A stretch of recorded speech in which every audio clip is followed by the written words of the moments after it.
Attention, tu es en danger lorsque tu es dans ce genre d'atmosphère. Ta destinée est en péril lorsque l'atmosphère dans ta vie peut complètement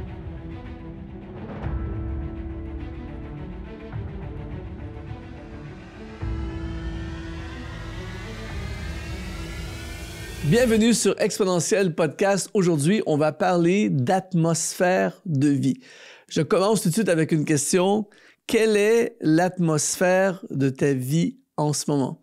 On ne réalise pas, mais nous transportons tous une atmosphère. Et quand nous arrivons à un endroit auprès de personnes, eh bien, sans le vouloir, parfois, on transfère cette atmosphère, on amène avec nous cette atmosphère. Et parfois, il y a des gens qui transportent une atmosphère extraordinaire et d'autres une atmosphère toxique. Alors, on va regarder ensemble aujourd'hui à 7 atmosphères différentes qui menacent ta destinée. Si tu ne prends pas garde, ces atmosphères peuvent littéralement nuire et même gâcher ta destinée. Alors, ça va être une émission extrêmement importante aujourd'hui et je commence avec un accès gratuit que je veux t'offrir à une nouvelle formation qui s'appelle Destinée accélérée, le système exponentiel pour transformer ton appel en réalité. Je t'encourage vraiment à regarder cette formation. C'est le premier lien qui apparaît dans la description de la vidéo et en audio podcast. C'est également dans la description de ton podcast où je vais t'expliquer des fondements pour que ta destinée se réalise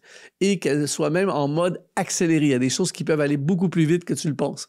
Alors, c'est un rendez-vous. Maintenant, aujourd'hui, justement, en parlant de la destinée, il y a des atmosphères. Et la bonne nouvelle, c'est qu'on peut fuir certaines atmosphères et on peut rejoindre d'autres atmosphères. On peut changer l'atmosphère de notre vie. On peut choisir également l'atmosphère de notre vie. Et j'aimerais que tu puisses écrire dans les commentaires, je choisis l'atmosphère de ma destinée. Je choisis l'atmosphère favorable à ma destinée.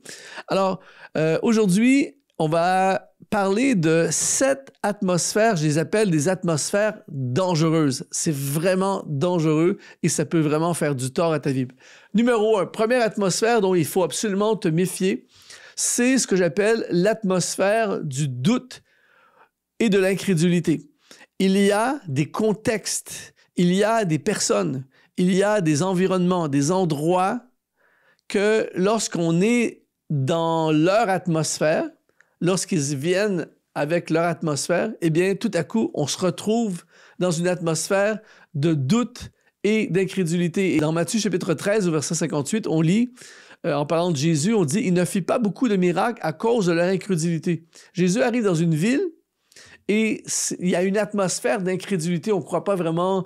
On se dit, ben, c'est qui lui? C'est le fils du charpentier, tout ça. Et donc, les gens le méprisent. Il y a de l'incrédulité dans l'air. Et à cause de ça, c'est grave quand même. À cause de ça, le roi des rois, le Tout-Puissant, Jésus, ne fait pas de miracles ou très peu de miracles. L'incrédulité a amené la sécheresse spirituelle, a amené à priver le surnaturel de se manifester.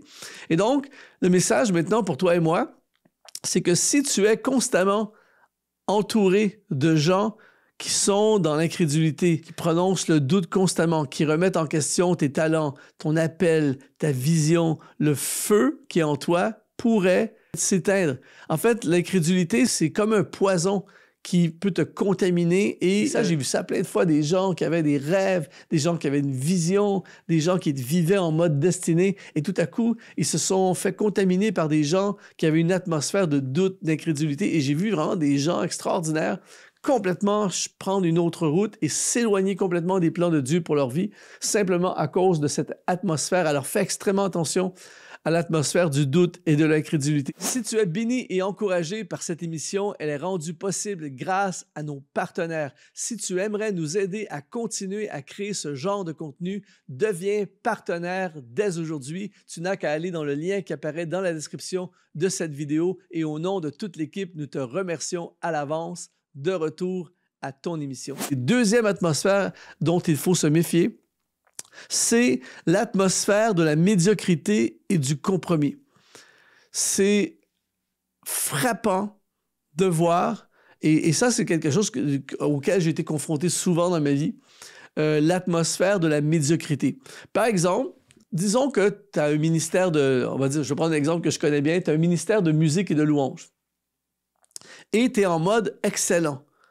C'est-à-dire que tu veux faire les choses pour Dieu, tu veux faire les choses dans l'excellence, tu veux donner le meilleur de toi-même.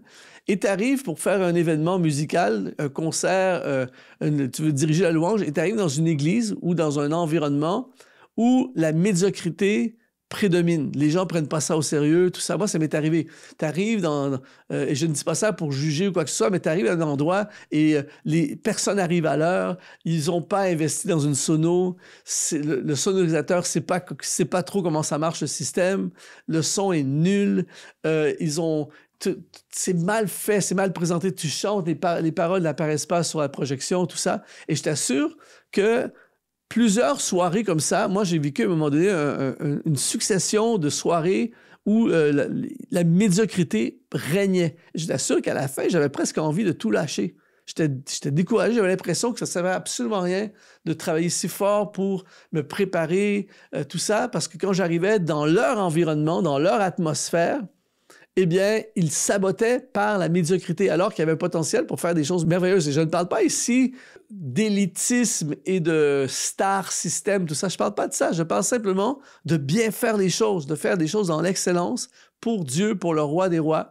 Mais quand tu es constamment dans la médiocrité, je t'assure, tu vas perdre de plus en plus d'altitude dans ce que tu fais. Alors, c'est ultra important de faire attention aux atmosphères de médiocrité. Troisième atmosphère dont il faut se méfier, c'est l'atmosphère des plaintes et du négativisme. Ça aussi, ça peut tuer ta flamme, ça peut tuer ton appel. On lit par exemple dans 1 Corinthiens chapitre 10 au verset 10, il dit « Ne murmurez point comme murmurèrent quelques-uns d'eux qui périrent par l'exterminateur. » Et là, l'apôtre Paul fait une référence à un événement dans l'Ancien Testament où le peuple d'Israël a été littéralement paralysé par les murmures de quelques-uns. Et si tu es constamment entouré de gens qui murmurent, qui sont négatifs, qui se plaignent, qui critiquent, eh bien, je t'assure que ça va déteindre sur toi. Et ils ont tourné dans l'Ancien Testament, ils ont tourné en rond pendant 40 ans. Il y avait une opportunité extraordinaire pour Josué et Caleb d'entrer dans le pays promis. Mais le comité, on peut appeler ça comme ça, les gens avec qui ils étaient, eh bien, ils étaient dans le négativisme. Non, ça ne marchera pas, on va périr, ça ne peut pas arriver, tout ça. Et à cause de cette atmosphère de négativisme et de plainte et de murmures, eh bien, ils ont perdu 40 ans de leur vie à tourner en rond dans le désert. Et combien de fois j'ai vu ça dans des ministères, dans des projets, dans des églises même, où tout à coup s'infiltre la plainte, la critique. Et là, tout à coup, on perd tout esprit de gratitude et de reconnaissance. C'est juste voir des trucs négatifs, juste attaquer, juste être négatif, tout ça. Ça étouffe la foi, ça étouffe la vision, ça nous refroidit spirituellement et ça peut même nous détruire. Alors, fais extrêmement attention à cette atmosphère. Écris « Amen » dans les commentaires ou écris quelque chose si ça te parle. Tu peux même écrire « Ça me parle ». Quatrième atmosphère dont il faut se méfier absolument, c'est l'atmosphère du rejet et de la comparaison. J'aime tellement ce passage de Jérémie chapitre 1 verset 5. « Avant que je t'ai formé dans le ventre de ta mère, je te connaissais. » En d'autres mots, ce que Dieu est en train de dire à Jérémie, « J'ai des plans pour toi. T'inquiète, je suis avec toi. Je sais exactement ce qui va t'arriver et je suis avec toi. » Et ça, c'est une atmosphère de possibilités. Mais tout à coup, tu te retrouves dans une atmosphère où les gens te rabaissent constamment. Cessez de compter le nombre de fois où j'ai parlé à des personnes qui me disaient que dans leur milieu de travail, par exemple, ils sont tout le temps en train de se faire écraser, rabaisser. J'ai même vu ça, des personnes, même dans des églises, où la personne qui est en charge au-dessus de toi te rabaisse, te minimise tes dons. Et là, tu perds de vue ton identité. Ton identité est attaquée. Et c'est pour ça que j'ai cité ce passage de Jérémie précédemment pour dire que Dieu a des plans. Dieu a mis une identité. Et voici comment je te vois, Jérémie, et il y a des plans pour toi. Mais là, tout à coup, tu es dans une atmosphère de comparaison, de rejet. Et là, il y a la comparaison, les uns, toi, tu n'es pas comme lui, tu n'es pas aussi bon qu'elle. Et même toi-même, tu commences à te comparer. Et là, le rejet, c'est horrible. Tu vois? Alors, si l'une des choses que moi, j'ai vraiment, et récemment, j'ai conseillé quelqu'un là-dessus, l'une des choses que pour ma vie, en tout cas, c'est devenu comme un fondement dans ma vie, c'est que si tu me rejettes, Disons que j'ai un ministère et que j'exerce mon ministère et que les gens me rejettent. Je ne vais pas dépenser une seconde d'énergie à essayer de les convaincre parce que je sais qu'il y a plein de gens qui veulent ce que j'ai. Donc, au lieu de me détruire et de me culpabiliser et de me laisser contaminer par le sentiment de rejet, par ceux qui, entre guillemets, qui me rejettent, je vais prendre toute cette énergie et je vais la canaliser dans la direction de ceux qui veulent ce que j'ai. Ne t'entête pas à essayer de convaincre, d'être aimé, d'être accepté par des gens qui ne te veulent pas, qui ne te célèbrent pas. Va vers et trouve les personnes qui te célèbrent, qui veulent ce que tu as, qui t'aiment. Et je peux t'assurer que ça ne sert absolument à rien de convaincre, d'essayer de convaincre des gens qui ne te veulent pas. Ça tue ton âme, ça tue ton fruit, ça t'éloigne de tout ce que Dieu veut faire avec toi. Ça peut littéralement gâcher ta destinée. Alors, oui, il y aura toujours des gens qui vont peut-être nous rejeter, mais il y a une multitude de gens qui t'aiment. L'apôtre Paul, la moitié de la ville veut le lapider, mais l'autre moitié de la ville veut ce qu'il a. Tu vois? Deux façons de voir les choses. Alors, fais extrêmement attention aux atmosphères de rejet et de comparaison. Cinquième atmosphère dont il faut se méfier, c'est l'atmosphère du péché toléré et banalisé. C'est extrêmement dangereux. Ça dit dans 1 Corinthiens 5:6, « Un peu de levain fait lever toute la pâte. » Il y a des atmosphères où on banalise les choses. On ne prend pas au sérieux les choses de Dieu. On ne prend pas au sérieux la parole de Dieu et tout ça. On ne peut pas changer les autres, mais on peut prendre des décisions pour nous-mêmes. On peut décider de nos standards. On ne peut pas imposer nos standards aux autres, mais on peut décider de nos propres standards. Et l'une des choses que tu dois protéger absolument, c'est ton cœur. Garde ton cœur plus que toute autre chose. De lui viennent les sources de la vie, nous dit le livre des Proverbes, chapitre 4. Et donc, si tu es constamment dans une atmosphère de froideur spirituelle, d'une atmosphère où le compromis, le péché est banalisé, attention, tu es en danger. Combien de fois j'ai vu des gens qui étaient à fond pour le Seigneur commencer à fréquenter des personnes qui portaient cette atmosphère, commencer à passer beaucoup de temps avec ce genre de personnes, et tu vois littéralement sous tes yeux cette personne changer, ses standards baisser, être contaminée spirituellement et finalement tout larguer, tout abandonner les voies de Dieu. J'ai vu ça. J'ai cessé de compter le nombre de fois. Mais la bonne nouvelle, et je le déclare aujourd'hui, ça ne t'arrivera pas à toi parce que tu vas faire attention à ton atmosphère et tu vas chercher les atmosphères de pureté, atmosphère de sainteté, atmosphère de choses qui glorifient le Seigneur et tu peux écrire « Amen » dans les commentaires. Sixième atmosphère dont il faut extrêmement se méfier pour protéger notre destinée, c'est l'atmosphère de la distraction et de la perte de temps. Il dit dans Éphésiens chapitre 5, verset 16, « Rachetez le temps car les jours sont mauvais. » Il y a des personnes, des contextes, des atmosphères où on ne valorise pas le temps. C'est-à-dire qu'il y a des gens qui ne savent pas quoi faire de leur temps et s'ils ne faisaient que perdre leur propre temps, mais ils veulent te faire perdre ton temps à toi aussi. Et donc, ils veulent t'entraîner dans des contextes, dans des situations de gaspillage de vie, gaspillage de temps, distraction inutile, perte d'énergie dans des choses qui rapportent absolument rien, trop de loisirs, trop de réseaux sociaux, trop de choses complètement inutiles. Et toi, parce que tu es dans leur atmosphère, tu es entraîné là-dedans. Et aujourd'hui, je ne dis pas qu'il ne faut pas avoir de loisirs, je ne dis pas qu'il ne faut pas avoir du temps pour s'amuser puis de relaxer, c'est pas ça que je suis en train de dire. Mais le temps est précieux, la valeur du temps est énorme. Le temps, c'est la seule chose qui... c'est pas comme l'argent. L'argent, tu la perds, tu peux la récupérer, pas le temps. Il y a plein de distractions. Et une des stratégies de l'ennemi pour t'éloigner de ta destinée, c'est de te distraire de ta destinée. Et donc, il va essayer de t'entraîner dans toutes sortes de choses qui t'éloignent de l'objectif pour ta vie. Mais toi et moi, on décide aujourd'hui de consacrer notre temps à accomplir le plan de Dieu. Tu peux écrire « Je consacre mon temps, je choisis aujourd'hui de consacrer mon temps à faire la volonté de Dieu et je ne me laisserai pas distraire, je ne me laisserai pas refroidir et éloigner de la destinée à cause de l'atmosphère, de la distraction et de la perte de temps. » Le septième atmosphère, et celui-ci, il faut vraiment s'en méfier, c'est l'atmosphère de la tiédeur spirituelle. C'est quelque chose qui peut arriver dans ta vie de façon lente, subtile, et ça se manifeste de toutes sortes de façons.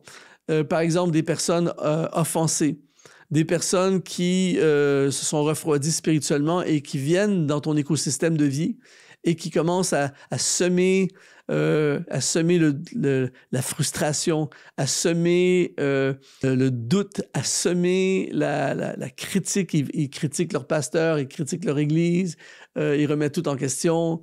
Ils te font voir, en fait, il y a des gens comme ça qui te font voir le côté sombre des choses constamment. Et là, tout à coup, tu t'en rends pas compte parce que ça n'arrive pas du jour au lendemain, mais tu te sens refroidir spirituellement. Des gens qui n'ont pas vraiment de vie spirituelle et pour qui ce n'est pas important. Et encore une fois, je ne dis pas qu'on est appelé à être dans ce monde. Je ne dis pas qu'il faut être dans une bulle et loin des pécheurs, loin des gens. C'est pas ça que je suis en train de dire. Mais mesure la quantité de temps que tu passes avec certaines personnes dans ta vie, certains contextes, certains environnements. Parce que l'atmosphère de la tiédeur spirituelle, je t'assure, si tu ne prends pas garde, ça peut t'attraper. Ça peut littéralement t'attraper et tu te réveilles un jour et tu es complètement loin de ce que Dieu veut pour ta vie. Tu as perdu ton feu spirituel, mais je ne veux pas que ça t'arrive. C'est pour ça que j'ai fait cette émission aujourd'hui. Des atmosphères qui menacent ta destinée. Alors, prends extrêmement garde à ces atmosphères et bonne nouvelle, il existe des atmosphères de vie.